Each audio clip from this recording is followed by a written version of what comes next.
देखिए यहाँ पे अगर इस क्वेश्चन की अगर बात करें यूजिंग इंटीग्रेशन दिस वन, तो सबसे पहले आप ग्राफ ड्रॉ कीजिएगा y equal to 1 plus mod x plus 1 का, ठीक है।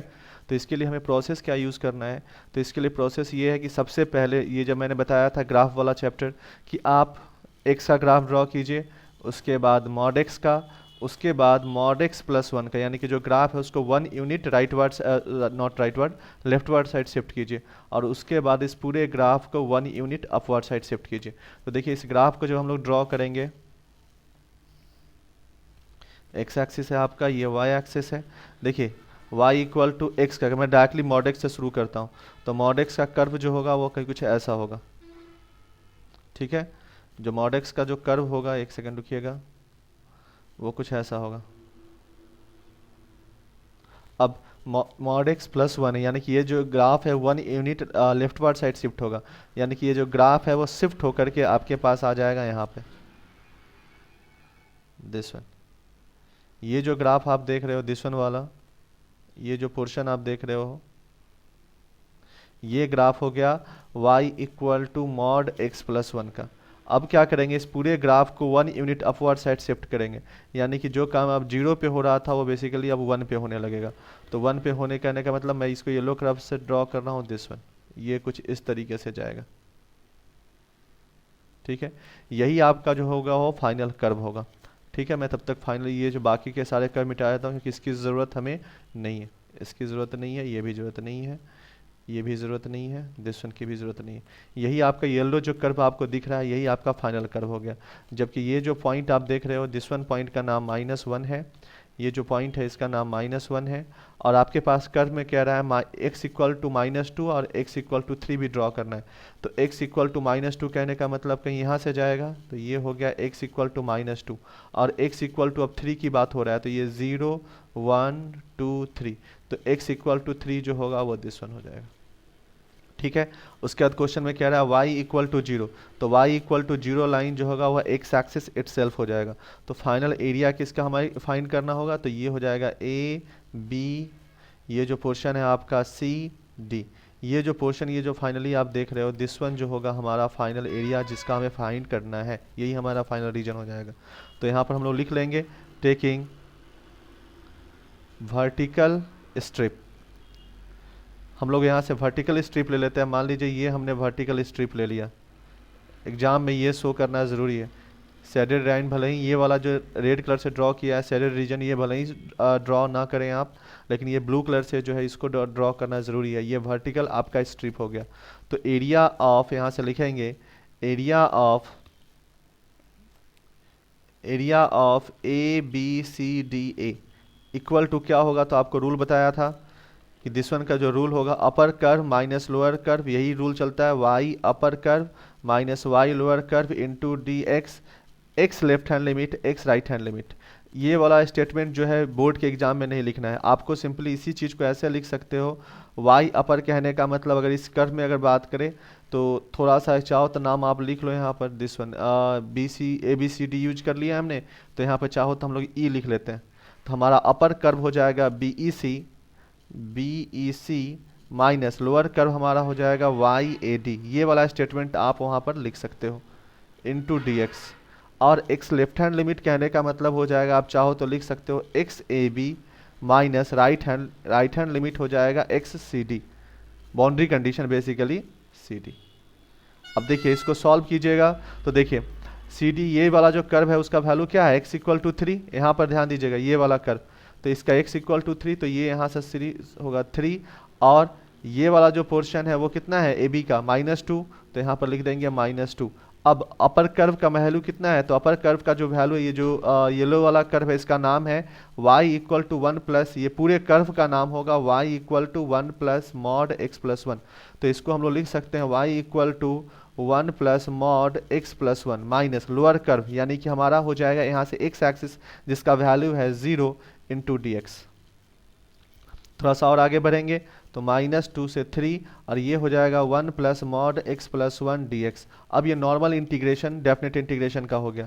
तो -2 से 3 और ये जो है ये टर्म जो आप देख रहे हो ये यहाँ पे मल्टीप्लाई हो जाएगा dx और दूसरा ब्रेक होगा -2 से 3 mod of x plus 1 dx।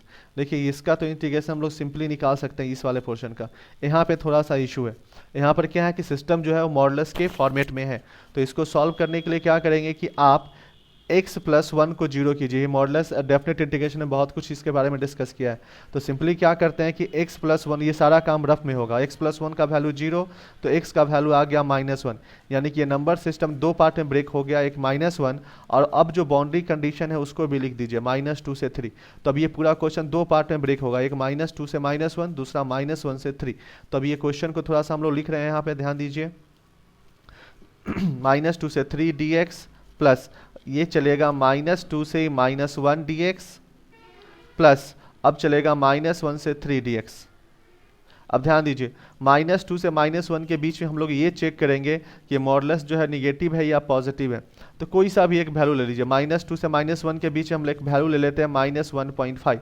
तो -1.5 अगर हम लोग यहाँ सिस्टम में अगर इनपुट करेंगे तो ये हो जाएगा -1.5 प्लस 1 यानी कि -0.5 निगेटिव नेचर का है।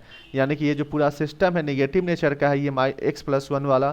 तो ये जो मॉडुलस से बाहर निकलेगा तो ये हो जाएगा x प्लस 1 माइनस साइन के साथ बाहर आएगा। मॉडुलस उसके में माइनस साइन मल्टीप्लाई कर देता है ताकि वो पॉजिटिव हो जाए। अब -1 से 3 के बीच में जाएंगे तो -1 से 3 के बीच में कोई एक वैल्यू ले लीजिए। लेटेस्ट से हमने 0 लिया, 0 पर ये वैल्यू पॉजिटिव आएगा यानी कि डायरेक्टली x प्लस 1 dx।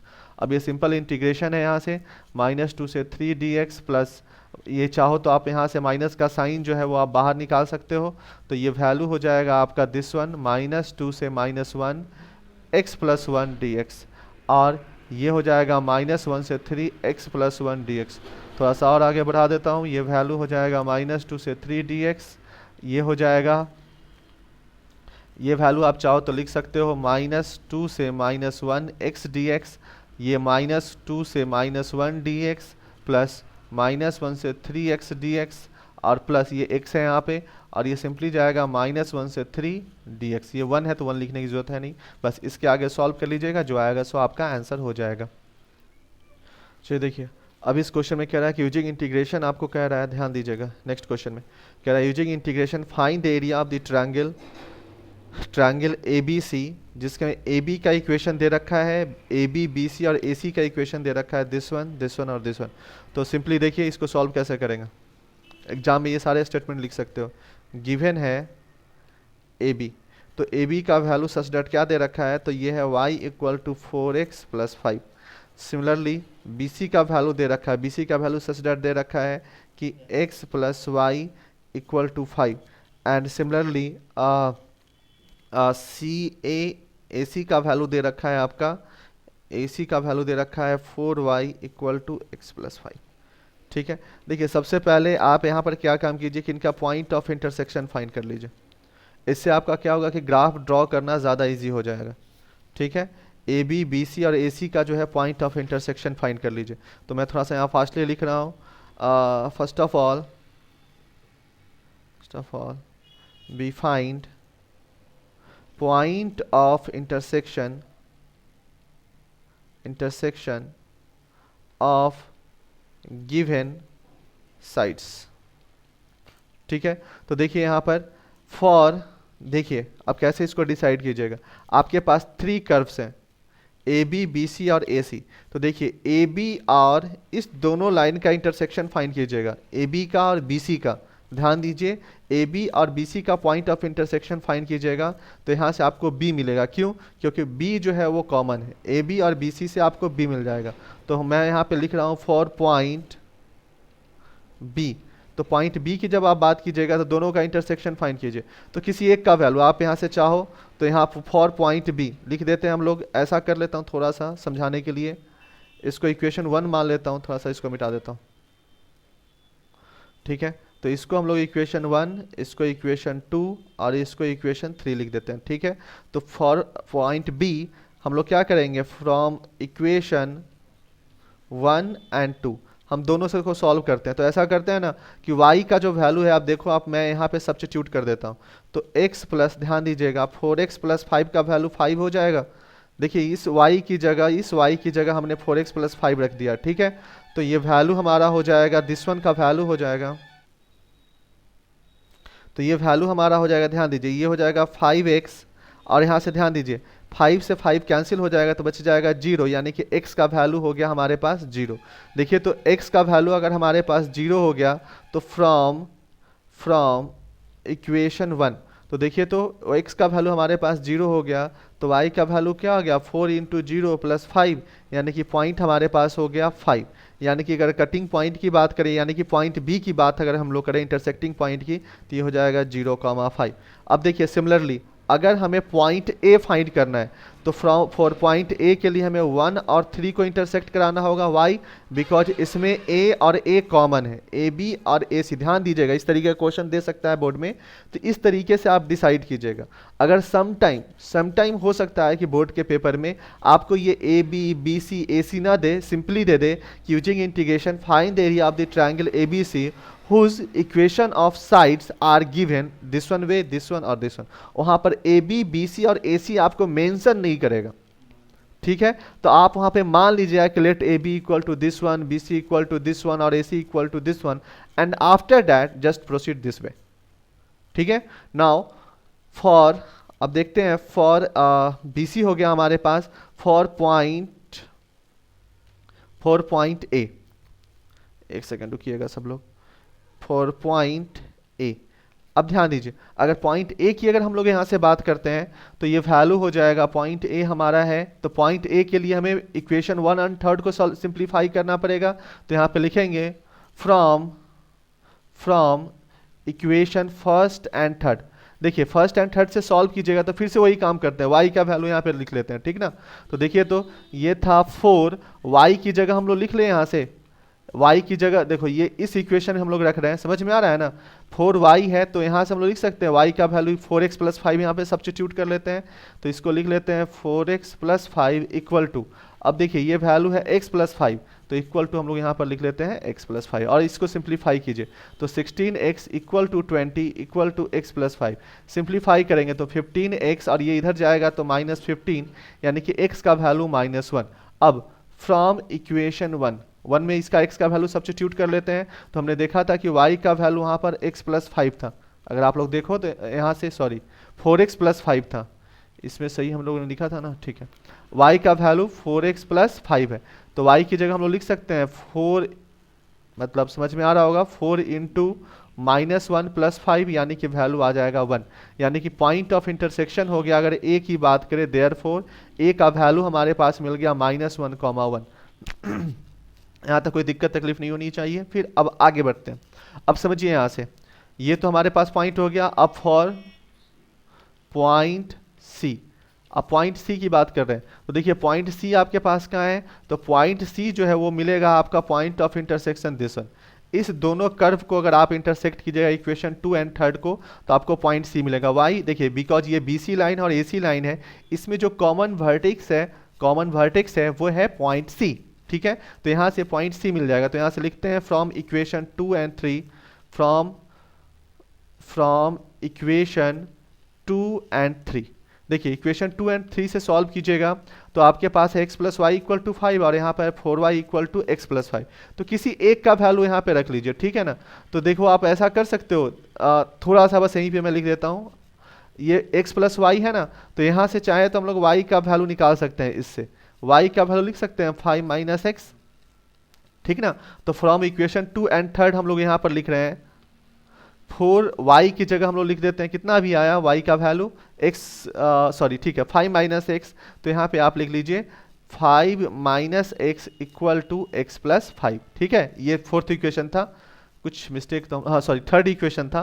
तो अब इसको यहाँ से सिंप्लीफाई करो आप, तो ये हो जाएगा 20 minus 4x equal to x plus 5, और जब सिंप्लीफाई कीजिएगा तो 15 का वैल्यू हो जाएगा 5x और x का वैल्यू हो जाएगा 3, 20 माइनस 4x, और ये ठीक है, ओके डन, सही है, कोई दिक्कत नहीं है।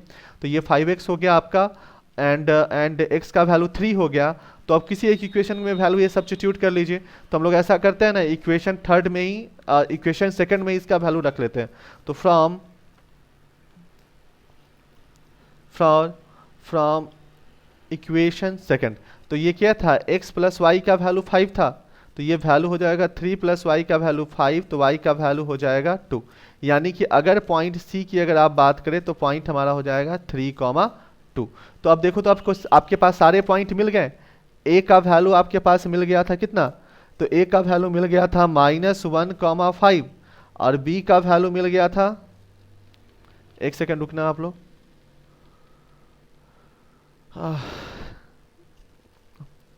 चलिए यहाँ से थोड़ा सा देख लेते हैं। देखिए b का वैल्यू हो गया 0,5, b का वैल्यू आपके पास मिल गया 0,5, a का वैल्यू आपको मिल गया -1,1, ठीक है, और c का वैल्यू मिल गया 3,2, ठीक है। तो ये वैल्यू हम लोग सब कुछ यहाँ पे लिख लेते हैं और उसके बाद फिर आगे बढ़ेंगे। तो आप देखिए ये वैल्यू आपको मिल गया, a का वैल्यू मिल गया -1,1, b का वैल्यू मिल गया 0,5 और c का वैल्यू मिल गया 3,2। अब देखिए इसको ग्राफ को अब हमें ड्रॉ करना है। तो इस ग्राफ को जब ड्रॉ करने जाएंगे तो समझिए, ये एक्स एक्सिस है आपका, वाई एक्सिस है। अब देखिए यहाँ पे मैं नंबरिंग कर लेता हूँ 0 1 2 3 4 5, ठीक है। नाउ ये वैल्यू -1 -2 -3, ऑल दो इतना जाने की जरूरत नहीं। अब आ जाइए 0 से 5, तो हम लोग ऐसा करते हैं, ये पॉइंट ले लेते हैं 1 2 3 4 5। थोड़ा सा आप लोग थोड़ा सा एग्जाम में मतलब ढंग से, मतलब कि ये जो गैपिंग दीजिएगा, स्पेस लीजिएगा, वो कोशिश कीजिएगा कि इक्वल है, ठीक है ना। ये जो गैपिंग ले रहे हैं ना, जैसे मैंने यहाँ पे थोड़ा सा कम कर दिया स्पेस, आप कोशिश कीजिएगा कि इक्वल स्पेस लेने का। नाउ -1 -2 -3 -4, और इतने जाने की जरूरत है नहीं है जरूरत। ये -1, ये कहाँ से मैं डिसाइड कर रहा हूँ, तो देखिए ना यहाँ पे जो पॉइंट है ये -1 है, ठीक है। तो अब पॉइंट को देखिए -1,1, तो -1 यानी कि x कोऑर्डिनेट और 1 कहने का मतलब है यानी कि पॉइंट यहाँ पे हो जाएगा, यही पॉइंट हो जाएगा -1,1 यानी कि a। अब आ जाइए 0,5, तो x का कोऑर्डिनेट 0 और y का कोऑर्डिनेट 5, यानी कि पॉइंट यहाँ पे हो जाएगा, इस कोऑर्डिनेट का नाम होगा b 0,5। समझ में आ रहा है। नाउ c का वैल्यू है 3,2, तो x एक्सिस का वैल्यू 3 और यहाँ पे हो जाएगा 2, यानी कि यही वैल्यू हो जाएगा 3,2 और इसका नाम है दिस वन। यानी कि जब ग्राफ अगर आप मिलाइएगा तो a से b, यानी कि यही आपका हो गया a से b, b से c और c से a पर चले जाइए, यही आपका ग्राफ हो गया। ठीक है, समझ में आ रहा है।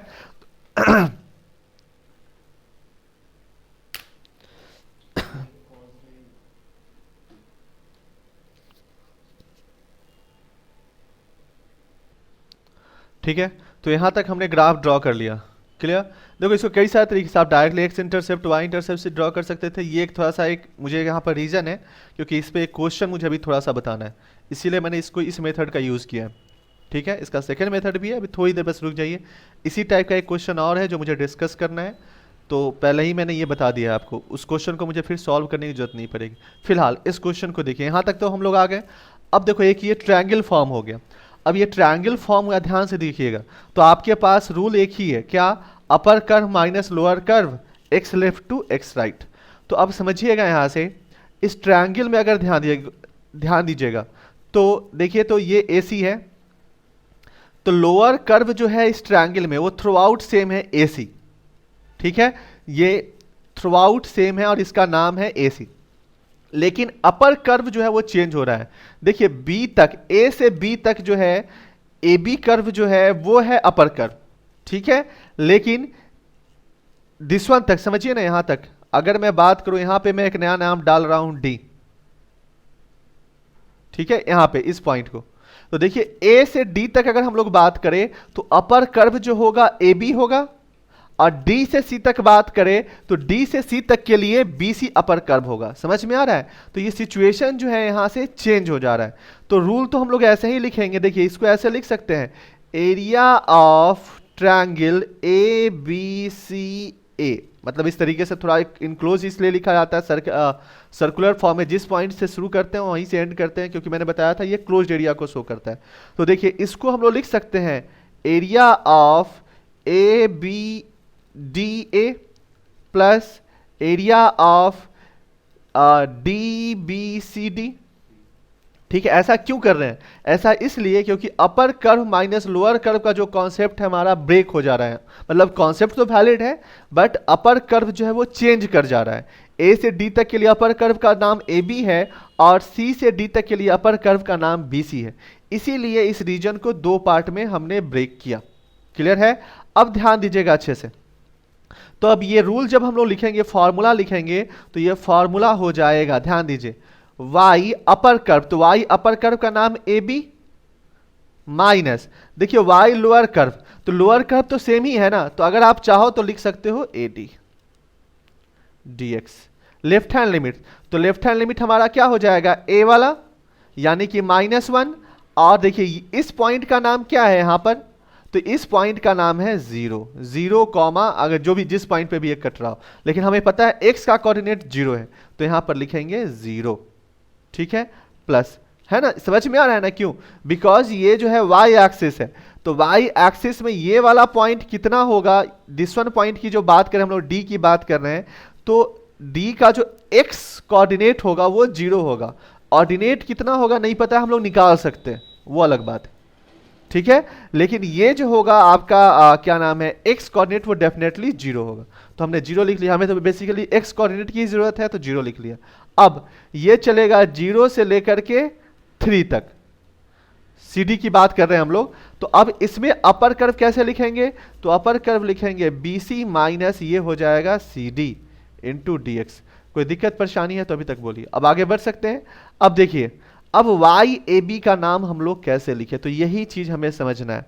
देखो अब थोड़ा सा ना बैक होते हैं, मैं यहीं पे लिख लेता हूं क्योंकि मुझे बार बार उसकी जरूरत पड़ेगी। देखिए AB का जो इक्वेशन था वो था y equal to 4x plus 5, और BC का जो इक्वेशन था वो क्या था, x equal to y, x plus y equal to 5, right. तो ये y का देखिए तो वैल्यू हम लोग यहां से लिख सकते हैं, y का वैल्यू 5 माइनस एक्स बीसी में, है ना। और सिमिलरली CA का, ये एग्जाम में फिर से आप रिपीट मत कीजिएगा, जस्ट मुझे समझने के लिए मैं यहाँ पे थोड़ा इजिली नोट कर ले रहा हूं। और ये है 4y equal to x plus 5। तो बच्चे देखिए यहां से y का वैल्यू लिख सकते हैं 1/4 इंटू एक्स प्लस 5, सब y के फॉर्मेट में हमने लिख लिया। अब बस ये इक्वेशन यहां से लिखते जाइए। तो देखिए, तो अब समझिएगा, ये वैल्यू चलेगा, यहीं पे मैं इक्वेशन लिख रहा हूं -1 से 0, ध्यान दीजिएगा, थोड़ा सा रुकिए,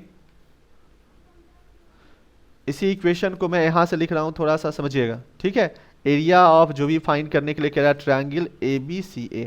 तो अब देखिए मैं फर्स्ट पार्ट की बात कर रहा हूं, -1 से 0 ये रहने दीजिए, -1 से 0, और YAB, तो YAB का नाम क्या है, तो YAB का नाम अगर आप देखो, मैं यहाँ पे एरो बना रहा हूँ, तो ये हो गया 4x प्लस 5, तो यहाँ पर लिखेंगे 4x प्लस 5 माइनस, अब देखिए तो YAD का मतलब क्या है, तो देखिए तो AD जो है, जो AD का जो इक्वेशन होगा वही इक्वेशन CD का होगा, और यही इक्वेशन इक्विवेलेंट टू AC हो जाएगा। समझ में आ रहा है? क्लियर है ना? यहां पे मैंने लिखा है, ध्यान दीजिएगा, राइट हैंड साइड में मैं लिख रहा हूं AD equivalent to CD equivalent to AC, क्योंकि सेम ही लाइन है ना, तो इक्वेशन भी सेम चलेगा, यानी कि इसका इक्वेशन हो जाएगा, ध्यान दीजिएगा, 1/4 x प्लस 5 इंटू DX। कोई दिक्कत परेशानी है तो बोलिए, प्लस, अब आ जाइए 0 से 3 रहने दीजिए, YBC, तो BC का वैल्यू कितना है, तो BC का वैल्यू है 5 माइनस एक्स, तो यहां पर लिखेंगे 5 माइनस एक्स माइनस YCD। तो देखिए, तो मैंने कि आपको बताया कि AD equivalent to CD equivalent to AC, because all are the same line segment. ठीक है, all are the part of same line segment, that's why CD is equivalent to AC and equation of AC is equal to 1/4 into x plus 5, means ये value आपका हो जाएगा 1/4 x plus 5 into dx। कोई दिक्कत परेशानी यहाँ तक है तो बताइए, आगे बढ़ सकते हैं। तो ये वैल्यू अब सिंपल है, अब इसके आगे इंटीग्रेशन है। अब ये वैल्यू हो गया -1 से 0, ये 0 है यहाँ पे, ये हो जाएगा 4x माइनस x/4, और 5 से नहीं, ये वैल्यू हो जाएगा 5 माइनस 5/4। सिंपल है। अब आप इसके आगे इंटीग्रेशन कर कीजिए, अगर इसके आगे इंटीग्रेशन अगर नहीं हो रहा है तो आपको अब फिर से अब जरूरत है जा करके रिवीजन करने का इंटीग्रेशन का, अदरवाइज कोई मतलब ही नहीं है पढ़ने का ये सब। -x/x/4 dx, समझ में आ रहा है ना। अगर यहाँ पर भी अगर आप माइनस कॉमन लीजिएगा तो ये प्लस हो जाएगा, ठीक है। अब इसके आगे सिंप्लीफाई कर लीजिएगा, जो आएगा सो आपका फाइनल आंसर, ठीक है। चलिए नेक्स्ट क्वेश्चन बोलिए आप। चलो देखो हम नेक्स्ट क्वेश्चन कह रहा है using integration find area of the triangle whose vertices are this one, ठीक है। तो देखो प्रीवियस क्वेश्चन में क्या था कि प्रीवियस क्वेश्चन में हमने देखा था कि ऑलरेडी स्ट्रेट लाइन दे रखा था। स्ट्रेट लाइन कहने का मतलब साइड इसका गिवन था, है ना। इस क्वेश्चन में साइड गिवन था, ठीक है। तो हमने यहाँ से वर्टिसेस फाइंड किया और equation that is graph easily draw कर लिया, ठीक है। इस क्वेश्चन में क्या है कि वर्टिसेस ही दे रखा है, ठीक है। तो आपको कह रहा है, अब नेक्स्ट जो अभी जो क्वेश्चन में बात कर रहा हूं उसमें वर्टिसेस दे रखा है और कह रहा है कि एरिया बताइए। तो देखो अभी क्वेश्चन हमने देखा था तो उसमें ये भी हमने देखा कि इक्वेशन की भी जरूरत पड़ती है। इक्वेशन का जरूरत पड़ता है ना, जब एरिया हम लोग फाइंड करने जाते हैं यहाँ पर, तो इस कर्व के इक्वेशन की जरूरत पड़ता है यहाँ पे, ठीक है। यानी कि हमें इक्वेशन भी चाहिए होगा, वर्टिसेस भी चाहिए होगा, सब कुछ। तो अब यहाँ पर वर्टिसेस दे रखा है तो पहले हम लोग चाहें तो इक्वेशन भी ड्रॉ कर सकते हैं। तो पहले सबसे पहली बात तो ये पी क्यू आर है, तो सबसे पहले तो इसको ड्रॉ कर ही लीजिए आप, इस कर्व को आप ड्रॉ पहले कर लीजिए, ठीक है। और उसके बाद सिचुएशन देखेंगे। तो हमारे पास मैक्सिमम गया है एक्स कोऑर्डिनेट 5 तक गया है, तो हम लोग स्टार्ट करते हैं 0 1 2 3 4 5 तक, सब कुछ इक्वी मतलब डिस्टेंस पे बनाइएगा आप। ये वाई कोऑर्डिनेट मैक्सिमम गया है 4 तक, तो उसी के अकॉर्डिंग डिस्टेंस ले लेते हैं 1 2 3 4 5। तो चलिए 1 2 3 4 5 हो गया। चलिए अब पॉइंट रिप्रेजेंट करना शुरू कीजिए। तो फर्स्ट पॉइंट है 2,1, तो 2,1 कहीं यहाँ पे हो जाएगा। नेक्स्ट है 3,4, तो 3 यहाँ पे है, 4 यहाँ पे चला जाएगा, 3,4। और दूसरा है 5,2, तो 5,2 यहाँ पे हो जाएगा। समझ में आ रहा है, मतलब इसके सामने। तो अब आपके पास पहले तो नेमिंग थोड़ा सा यहाँ पे कर देना चाहिए था हमें। P3,4 का नाम Q है और इसका नाम हमारे पास R है। तो हमारे पास जो ट्रायंगल फॉर्मेशन होगा वो दिस वन होगा। ये हो गया PQ, QR और PR, यही हमारे पास ट्रायंगल फॉर्म हो गया, ठीक है। अब हमारे पास इसका एरिया बताना है। तो देखिए एरिया अगर हम इसका बताना है तो इतना तो क्लियर है ना कि हमारा अपर कर्व जो है PQ है, lower curve sorry upper curve जो है PQ है और QR है, और लोअर कर्व जो है PR थ्रू आउट चल रहा है। समझ में आ रहा है। तो देखिए अब हम लोग यहाँ से एक परपेंडिकुलर ड्रॉ कर लेते हैं, ये क्लियर हो रहा है, ध्यान दीजिएगा। हम लोग यहाँ से परपेंडिकुलर ड्रॉ कर लेते हैं इस पे, ठीक है, इस तरीके से। नॉट परपेंडिकुलर मत कहिए इसको, मैं परपेंडिकुलर कहना दैट इज रॉन्ग वर्ड। यहाँ से दिस वन, ये जस्ट एक लाइन ड्रॉ करेंगे जो perpendicular to on x axis है। तो हमारे पास बेसिकली ये पॉइंट मिल जाएगा। अगर पी आर पे परपेंडिकुलर का मतलब है, समझिएगा थोड़ा सा डिफरेंस, पी आर पे परपेंडिकुलर का मतलब है ये, यानी कि इस पे 90 डिग्री बना रहा हो, तब कहेंगे कि ये परपेंडिकुलर है पीआर पे। हम लोग पीआर पे परपेंडिकुलर ड्रॉ नहीं कर रहे हैं, समझ में आ रहा है ना। हम लोग पीआर पे परपेंडिकुलर ड्रॉ नहीं कर रहे हैं, जस्ट पॉइंट क्यू से हम लोग परपेंडिकुलर ड्रॉ कर रहे हैं ऑन एक्स एक्सिस, ठीक है। तो अगर हम लोग इस पॉइंट का एक नया नाम लिख लेते हैं, ये पॉइंट यहाँ पे इंटरसेक्ट करेगा इसको पीआर को, और इसका नाम लिख लेते हैं पी क्यू आर, यहाँ पे हम लोग लिख लेते हैं टी, ठीक है। तो देखिए टी का कोऑर्डिनेट क्या होगा, तो ये होगा 0, बाकी वाई कोऑर्डिनेट क्या होगा हमें नहीं पता, सॉरी एक मिस्टेक है। हमारे पास टी का जो कोऑर्डिनेट होगा, वाई कोऑर्डिनेट कितना होगा नहीं पता, बट एक्स कोऑर्डिनेट जो होगा वो 3 हो जाएगा। 3, जो भी होगा हमें इससे मतलब नहीं, हमें उसकी जरूरत भी नहीं पड़ेगी। समझ में आ रहा है। अगर लेकिन फिर भी अगर अगर अगर अगर कोई कहे कि नहीं भाई मुझे बताइए कि ये 3 कितना है, ये 3, कितना होगा, तो हम लोग अभी फ्यूचर में अभी मैं इसको बताऊंगा कि ये 3, कितना होगा, ठीक है। अगर कोई पूछेगा कि नहीं टी का मुझे कंप्लीट कोऑर्डिनेट बताओ, कोई पूछ दिया, तो उसको कैसे बताएंगे, तो थोड़ी देर में मैं उसको डिस्कस करूंगा। फिलहाल हमने क्यू से यहाँ पर परपेंडिकुलर ड्रॉ किया on x axis, draw perpendicular from point Q to x axis, हमने एक्स एक्सिस पे ड्रॉ किया, ठीक है। तो हमारे पास टी का कोऑर्डिनेट मिल गया 3, 0। अब देखिए 3,0 मिल गया, तो अब हमारे पास upper curve minus lower curve हो गया। अब अगर हम लोग इसका इक्वेशन लिखने जाएंगे, समझिएगा, अगर अब हम लोग इसका इक्वेशन, अगर हम लोग एरिया की बात करें, area of P Q R P का जो वैल्यू होगा वो हो जाएगा area of P Q T P plus area of T Q R T. कोई दिक्कत परेशानी है तो बोलिए, ठीक है। तो अब जब इसके कर्व की बात कीजिएगा तो ये वैल्यू हो जाएगा 2 से लेकर के 3 तक, समझ में आ रहा है। अपर कर्व हो जाएगा P Q minus lower curve हो जाएगा P T into D x plus ये अपर कर्व हो जाएगा हमारा 3 और राइट हैंड लिमिट हमारा हो जाएगा 5 और अपर कर्व हो जाएगा क्यू आर माइनस ये हो जाएगा आर टी डी एक्स। समझ में आ रहा है ये कर्व। लेकिन प्रॉब्लम ये है कि ये इक्वेशन तो आपने लिख लिया, बट आपको दैट इज ये वाला स्टेटमेंट तो आपने लिख लिया, लेकिन इक्वेशन तो आपको पता ही नहीं है। तो अब यहाँ से इक्वेशन फाइंड कीजिएगा। तो अब देखिए आपके पास ये इक्वेशन हो गया, छोड़ दीजिए थोड़ी देर के लिए। अब ए इक्वेशन ए लिख करके छोड़ दीजिए इसको। अब देखिए तो आपको पता है we know that equation of straight line when 2 points are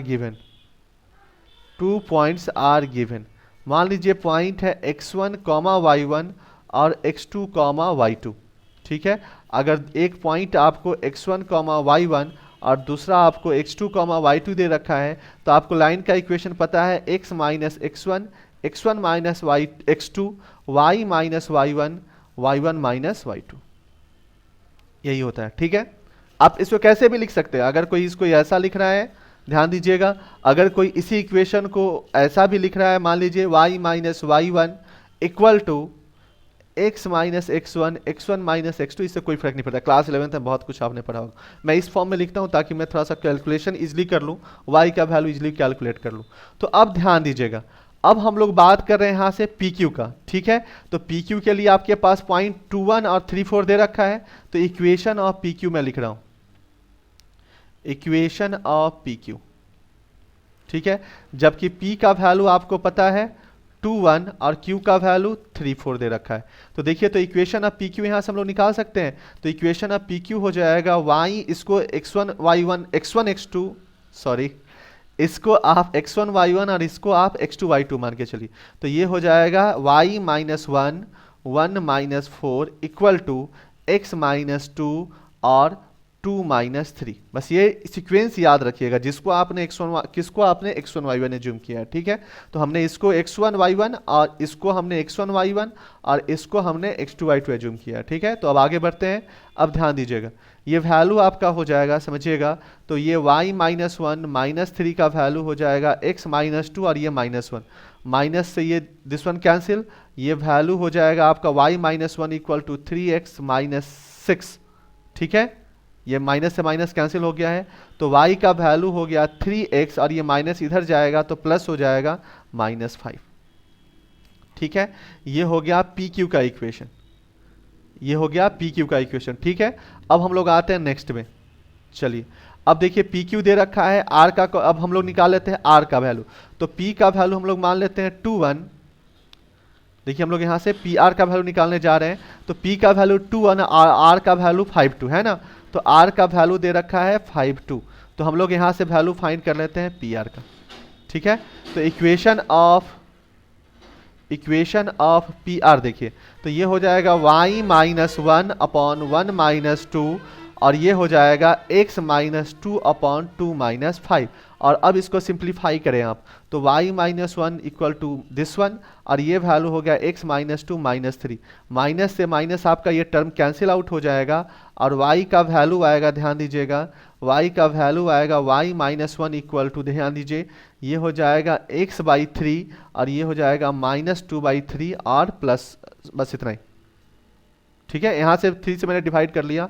अब 1 को हम लोग क्या कहते हैं, राइट हैंड साइड ले जाते हैं। तो x by 3 minus 2 by 3 plus 1, simplify करोगे आप तो y का वैल्यू हो जाएगा x बाई 3 और प्लस 1 बाई 3, ये 3 है, ठीक ना। अब इसके आगे इसको सिंप्लीफाई कीजिए, आपका वैल्यू आ जाएगा ये वैल्यू हो जाएगा y इक्वल टू x/3 और ये प्लस 1/3। ठीक है, ये वैल्यू है इक्वेशन ऑफ पी आर। ठीक है, ये इक्वेशन मिल गया। अब आगे बढ़ते हैं, पी आर का वैल्यू हमने फाइंड कर लिया, अब क्यू आर का वैल्यू बताना है, तो हम लोग लिखते हैं इक्वेशन ऑफ क्यू आर। तो देखिए यहाँ से क्यू का कोऑर्डिनेट हमें पता है, क्यू का कोऑर्डिनेट है 3,4, क्यू का कोऑर्डिनेट है 3,4 और y का कोऑर्डिनेट है 5, सॉरी नॉट y, r का कोऑर्डिनेट है 5,2, यही था ना। तो अब यहाँ से क्यू आर का इक्वेशन निकाल लीजिए।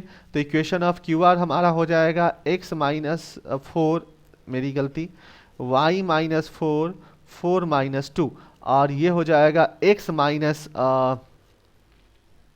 3/3 - 5। सिंप्लीफाई कीजिए तो y-4/-2 का वैल्यू हो जाएगा, ये -2 है यहाँ पे, -2 का वैल्यू हो जाएगा x-3 और यहाँ भी -2।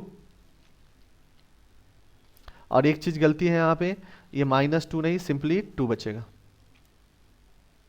एक सेकंड रुकिएगा, ये बचेगा 2 और ये -2। तो अगर सिंप्लीफाई करेंगे तो ध्यान दीजिए, -2 से ये -1 टाइम कैंसिल हो जाएगा और ये y-4 का वैल्यू हो जाएगा -x+3, माइनस से ऊपर मल्टीप्लाई कर लिया। ठीक है, तो y का वैल्यू 4 जब इस साइड जाएगा तो -x+7।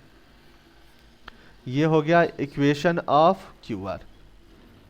ठीक है, तो अब आपके पास तीनों इक्वेशन मिल गया है। तो इक्वेशन ऑफ क्यू आर आपको मिल गया, सब चीज़ आप लोग एक जगह नोट करके एग्जाम में दिखा दीजिएगा उसको कि इक्वेशन क्यू आर आपके पास यहाँ पे है, इक्वेशन पी आर आपके पास यहाँ पर है और पी क्यू यहाँ पर है। अब देखिए तो कर्व का जो इक्वेशन यहाँ पे कह रहा था कि ये इक्वेशन फाइंड करने के लिए मैं यहीं पे लिख देता हूँ आपको, ठीक ना। मैं डायरेक्टली अब इसी को आपने नोट कर ही लिया होगा, मैं डायरेक्टली यहीं पे सॉल्व कर लेता हूँ, थोड़ा सा समय बचाता हूँ। ठीक है, मैं थोड़ा सा इसको मिटा देता हूं और यहीं पे लिख देता हूं। उसके बाद आप फिर से स्टेटमेंट लिखिएगा ये वाला। ठीक है, आप फिर से ये स्टेटमेंट लिखिएगा इसके बाद, समझ में आ रहा है ना। इसके बाद हम लोग आगे बढ़ रहे हैं, तो मैं दोबारा ना लिखना पड़े इसलिए मैं यहीं पे सॉल्व कर लेता हूं। तो लिखेंगे area of P Q R this one, और बस अब इक्वेशन यहाँ पर सब्स्टिट्यूट कर दीजिए। तो 2 से 3 देखिए तो वाई पी क्यू ये दिस वन है, तो पी क्यू का वैल्यू कितना है, तो पी क्यू का वैल्यू हमने निकाला है 3x+5। ध्यान दीजिएगा यहाँ पर पी एक्स का वैल्यू है, सॉरी पी क्यू का वैल्यू है 3x। ठीक है, तो यहाँ पे हम लोग लिखेंगे दिस वन का वैल्यू 3x+5 -5। ठीक है, और पी टी का वैल्यू कितना है, पी टी क्यों लिख रहे हैं हम लोग, हाँ ठीक है ठीक है। तो पी टी देखिए, तो अगर हम लोग क्वेश्चन फिगर वाइज जाएं तो यहाँ पर पी टी इक्विवेलेंट टू है आर टी, इक्वेशन समझ में आ रहा है ना, इक्वेशन की मैं बात कर रहा हूँ। Equation of P T equivalent to है आर टी और इक्विवेलेंट टू है पी आर के। ठीक है, इस चीज को, स्टेटमेंट को ध्यान रखिएगा क्योंकि सब जो है एक ही लाइन सेगमेंट का ये पार्ट है। तो पी आर का इक्वेशन आपने कहीं देखा है, पी आर का इक्वेशन आपके पास है x+3 + 1/3 है ना। तो हम लोग चाहें तो यहाँ पर लिख सकते हैं, ये इक्वेशन है आपका, तो x/3 + 1/3, तो यहाँ पर लिख दीजिए आप x/3 + 1/3, ये सब कुछ इस तरीके से जाएगा इनटू dx। ठीक है, अब आ जाइए प्लस, ये है 3 से 5 और देखिए तो 3 से 5 तो क्यू आर का इक्वेशन, तो क्यू आर का इक्वेशन मैंने आपको बताया अभी यहाँ पे -x+7। इक्वेशन कैलकुलेशन देख लीजिएगा, प्रोसेस सब कुछ यही, -x+7 minus y R T का वैल्यू भी सेम इक्विवेलेंट हो जाएगा, यानी कि x/3 + 1/3 dx।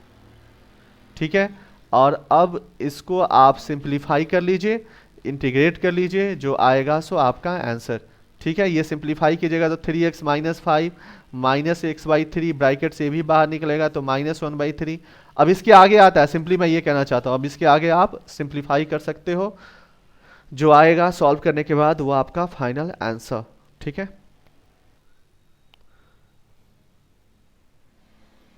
चलो देखो इस क्वेश्चन में कह रहा है कि ये रफ स्केच ड्रॉ कीजिए और area enclosed by this one जो है वो फाइंड कीजिए। तो देखिए इसको कैसे हम लोग फाइंड करेंगे। सबसे पहले जब भी ये इनइक्वालिटी का क्वेश्चन मैंने आपको बताया सेकंड या थर्ड वीडियो में, फिर से देखिएगा, तो ये y² इक्वल टू इसको 3x की तरह ट्रीट कीजिए, मतलब इक्वेशन की तरह ट्रीट कीजिए। तो अगर इक्वेशन की तरह इसको ट्रीट कीजिएगा, समझिएगा इसको, इसके लिए जो मैं कर्व ड्रॉ कर रहा हूँ वो मैं येलो कलर से ही ड्रॉ कर रहा हूँ। तो y² 3x पैराबोला है, तो पैराबोला है तो इसका कर्व जो हो जाएगा कुछ इस तरीके से जाएगा।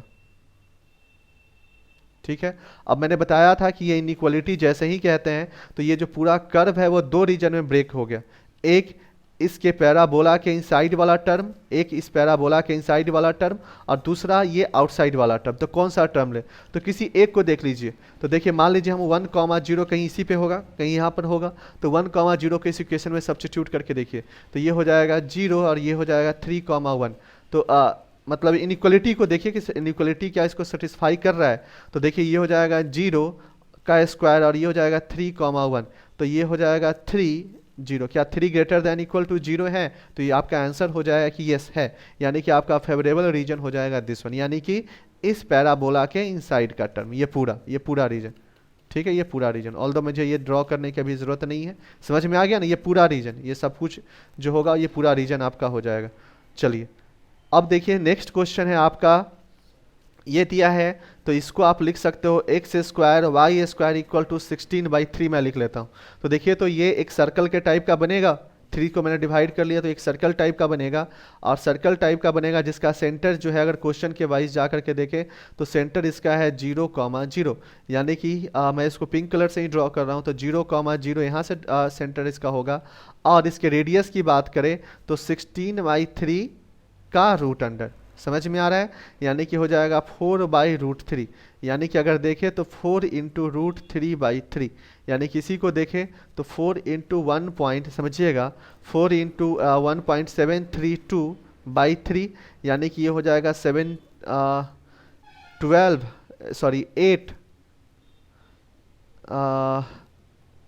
This one 3। समझ में आ रहा है? 3 से इसको डिवाइड करेंगे तो ये हो जाएगा 1 टाइम और ये 2, मतलब 1.7 अराउंड। ठीक है, यानी कि अगर हम लोग देखें तो इसका जो सर्कल जो होगा 1 से थोड़ा सा ज़्यादा होगा। ठीक है ना? ये रफ स्केच ड्रॉ कर रहे हैं तो कुछ इस तरीके से क्लियर हो रहा है। अब क्वेश्चन में ये है, यहाँ पर ध्यान दीजिएगा। अब क्वेश्चन में ध्यान दीजिएगा कि अब कौन सा रीजन है, क्योंकि यहाँ पर इनइक्वालिटी का यूज किया है। तो सिमिलरली आपके पास इक्वेशन है 3x² 3y² लेस देन 16। तो कोई एक पॉइंट ले लीजिए, तो हम वैसे पॉइंट को जैसे 0,0 ही ले लेते हैं। ठीक है, वो इस सर्किल के इनसाइड का पोर्शन है। तो देखिए तो 0,0 क्या इसको सेटिस्फाई कर रहा है? तो ये आंसर हो जाएगा कि यस, ये इसको सेटिस्फाई कर रहा है, यानी कि सर्किल के अंदर का जो भी पोर्शन, ये सारा पोर्शन जो होगा वही इसका रीजन हो जाएगा। ठीक है, सर्किल के इनसाइड का रीजन। ठीक है, तो अब देखिए तो कॉमन रीजन हमारा कौन सा होगा? तो देखिए कॉमन रीजन हो जाएगा, मैं यहाँ पे नेमिंग कर रहा हूँ, ये है ए, एक सेकेंड, इसका नेम हो जाएगा, ये हो जाएगा आपका ABCD। यही जो रीजन आप देख रहे हो, जो ट्रायंगुलर टाइप का जो 2 ट्रायंगल फॉर्मेट हो रहा है, यही आपका रीजन हो जाएगा। तो हम लोग लिखेंगे यहाँ पर, ये सब की चीज़ों की ज़रूरत अब है नहीं, तो मैं इसको मिटा देता हूँ। इन सब चीज़ों की ज़रूरत आपको नहीं है अब। तो ठीक है, इन सब चीज़ों की ज़रूरत नहीं, थोड़ा सा रफ स्केच के लिए फ्यूचर के लिए रखते हैं। तो अब देखिए, अब इसका इक्वेशन हो जाएगा एरिया ऑफ ABCDA का वैल्यू हो जाएगा। देखिए इसको हम लोग लिख सकते हैं, देखिए सिमेट्रिक टाइप का होगा, तो इसको हम लोग लिख सकते हैं ट्वाइस, यहाँ पे दिख नहीं रहा है बट सिमेट्रिक टाइप का होगा। ठीक है, तो twice into area of ABCA। ठीक है, अब देखिए अगर यहाँ पे करने जाएंगे क्वेश्चन को सॉल्व तो फिर एक प्रॉब्लम आएगा। क्या? क्योंकि यहाँ पे अपर लोअर कर्व तो थ्रू आउट रेड कलर रहता है, लेकिन अपर कर्व जो है वो चेंज हो रहा है। A से B तक येलो कर्व अपर कर्व है, और B से C तक ये जो पिंक वाला जो कर्व है वो आपका अपर कर्व है।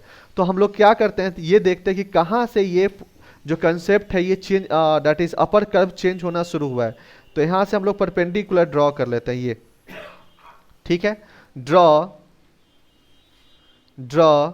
Perpendicular from point B to x axis. तो देखिए तो पॉइंट B का अगर कोऑर्डिनेट हमें पता चल जाए तो काम हो जाएगा। तो हम लोग फॉर पॉइंट B लिखेंगे यहाँ पर, point B is point of intersection. ये जो है हमारा point of intersection of curve, देखिए y² equal to 3x and x square 3x square 3y square equal to 16 का पॉइंट ऑफ इंटरसेक्शन है। तो पॉइंट ऑफ इंटरसेक्शन फाइंड कर लीजिए।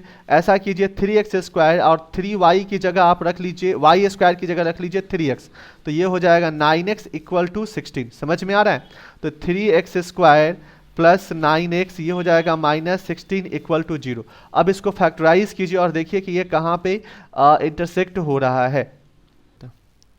ठीक है, तो देखो यहाँ से ये इक्वेशन हो जाएगा जब सिंप्लीफाई करेंगे तो दिस वन, और जब सिंप्लीफाई कीजिएगा तो x का वैल्यू हो जाएगा -9 प्लस माइनस ये 81, और ये जब मल्टीप्लाई कीजिएगा तो 192, ठीक है, बाई 6।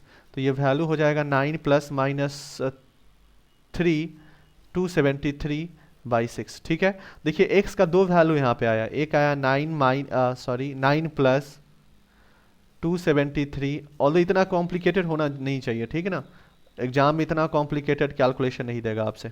दिसन दो वैल्यू हुआ, तो अब देखिए दो वैल्यू हुआ तो x का कौन सा वैल्यू लेंगे? तो समझिएगा जब आपके पास यहाँ पर एलिप्स की बात, सॉरी एलिप्स कह रहा हूँ, जब आप पैराबोला की बात कर रहे हो Y square equal to 3x, तो यहीं पे डिफाइन हो जाता है कि x पॉजिटिव के लिए ही सिस्टम डिफाइन, क्योंकि इंटरसेक्टिंग पॉइंट जो है वो पॉजिटिव साइड है ना, और ऐसे भी Y square equal to 3x करते हैं तो लेफ्ट हैंड साइड पॉजिटिव है तो राइट हैंड साइड भी पॉजिटिव होना चाहिए। वाई स्क्वायर हमेशा पॉजिटिव वैल्यू देगा, तो यानी कि x ग्रेटर देन 0 के लिए ही वैलिड है, यानी कि जो पॉइंट ऑफ इंटरसेक्शन लेंगे वो जस्ट यही लेंगे -9 प्लस √273/6, यानी कि ये पॉइंट हमारे पास मिल गया। ठीक है, हमारे पास ये पॉइंट मिल गया, और इस पॉइंट का नाम हमारे पास है ये 1,0 कहाँ से आ रहा है, इसकी कोई ज़रूरत नहीं, इसको हटाइए, ये सब हटाइए, कोई ज़रूरत नहीं है सबकी। ठीक है, तो ये वैल्यू हमारे पास हो गया, अभी कहीं देखा था -9 प्लस 273, सही से लिख लीजिएगा आप, बाई 6। ठीक है, यही आपका x कोऑर्डिनेट हो गया इंटरसेक्टिंग का। तो अब कर्व का इक्वेशन लिख लीजिए। अभी आपने देखा यहाँ पर दिस वन है, समझ में आ रहा है ना, तो ये कंडीशन यहाँ से हो गया। अब हमें वैल्यू लिखना है इसका, तो देखिए तो इसको लिख सकते हैं जब फार्मूला के वाइज जाएंगे तो फार्मूला वाइज, और हाँ ये पॉइंट हम लोग लिख सकते हैं, ये इंटरसेक्टिंग पॉइंट कितना है, तो ये इंटरसेक्टिंग पॉइंट है 16/3, ये वाला कहाँ से, ये रेडियस था, रेडियस का पॉइंट, समझ में आ रहा है ना। तो c का कोऑर्डिनेट हमारे पास √16 है, और ये दिस वन।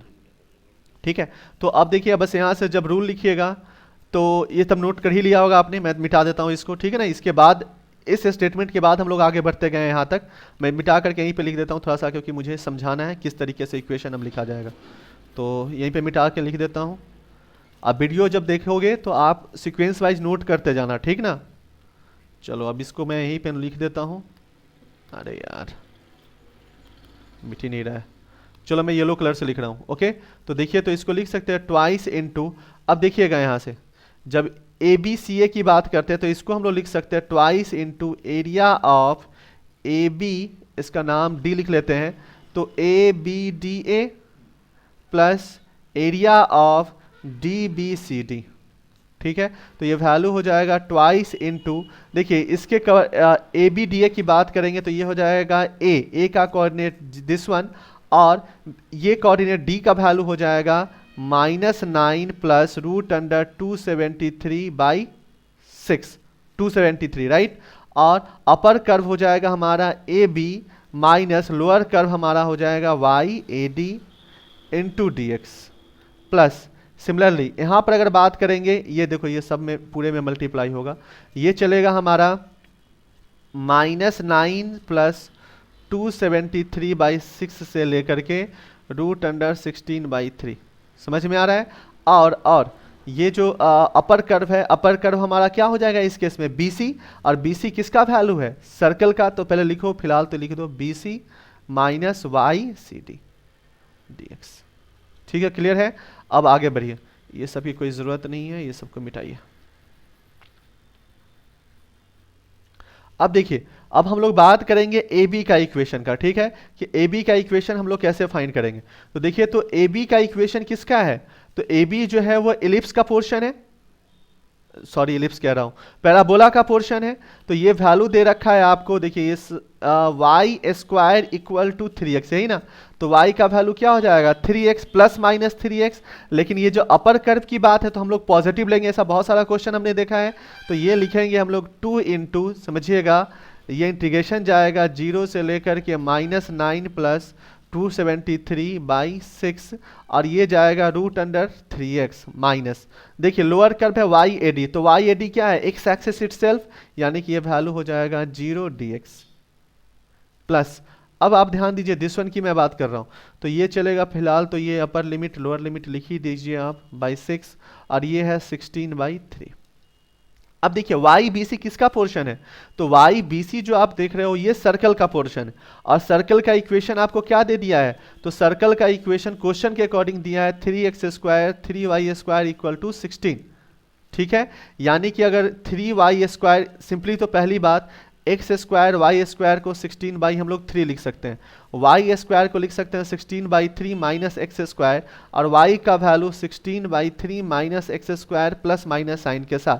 बट आपका फर्स्ट कोऑर्डिनेट की बात कर रहा है, फर्स्ट कोऑर्डिनेट नहीं कहना चाहिए, फर्स्ट क्वाड्रेंट की बात कर रहा है, इसलिए पॉजिटिव वैल्यू लेंगे और ये वैल्यू आपका हो जाएगा 16/3 माइनस x² का रूट माइनस लोअर कर्व जो हमारा है 0 इंटू dx। और अब इसी को इंटीग्रेट कर लीजिएगा, आगे जो आएगा आपका वह आंसर हो जाएगा। इतना कॉम्प्लिकेटेड नहीं पूछेगा, कुछ इसमें कुछ दे रखा है, इधर मिसिंग है कुछ, ठीक है। अदरवाइज आप इसको इजीली सॉल्व कर सकते हो, ठीक है। यही आपका कहानी हो गया, आज इतना ही रहने दीजिए।